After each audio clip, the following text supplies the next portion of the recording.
સૌરાષ્ટ્રના લોકોને આ વખતે રાજકોટના લોકમેળામાં ઊંચી મોટી રાઇડ્સની મજા માણવા નહીં મળે।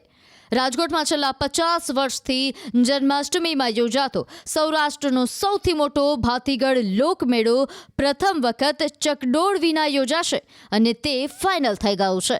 દર વર્ષે જન્માષ્ટમીના મેળામાં જ્યાં 15 લાખથી વધુ લોકો ઉમટે છે તે રેસકોર્સ મેદાનમાં 14થી 18 ઓગસ્ટ દરમિયાન યોજાનારા પરંપરાગત મેળામાં રાજ્ય સરકારની કડક એસઓપીના કારણે આ વખતે રાઇડ્સ વગર જ મેળો યોજાશે।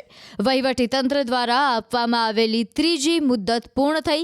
મુદ્દત પૂરી થઈ ગયા બાદ પણ 34 યાંત્રિક એટલે કે મોટી રાઇડ રાખવા માટે એક પણ ફોર્મ ભરાયું નથી, જેથી કલેક્ટર દ્વારા ચકડોળ વિનાનો જ લોકમેળો યોજવાનો નિર્ણય લેવાયો છે, જેના કારણે અન્ય સ્ટોલ અને પ્લોટ ધારકો દ્વારા પણ ફોર્મ ભરવામાં નિરસ્તા દાખવવામાં આવી છે, જેના કારણે 238 સ્ટોલ પ્લોટ સામે માત્ર 28 ફોર્મ જ આવ્યા છે।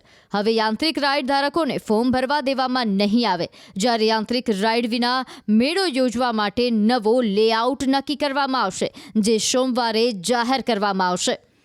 નવા લેઆઉટ બાદ ચકરડી, રમકડા, ખાણીપીણીના સ્ટોલ ઉપરાંત મનોરંજનની પ્રવૃત્તિઓ માટેના કયા પ્રકારના સ્ટોલ રાખવા તે નક્કી કરવામાં આવશે। જો કે આનાથી એ વાત ચોક્કસપણે સાબિત થઈ ગઈ છે કે સૌરાષ્ટ્રનું પોલિટિકલ હબ ગણાતા રાજકોટના નેતાઓને લોકો માટે યોજાતા મેળામાં કોઈ રસ નથી। QR કોડ સ્કેન કરો અને ડાઉનલોડ કરો ન્યૂઝ 18 એપ। મેળવો ગુજરાત અને દેશ દુનિયાની પળે પળની અપડેટ્સ।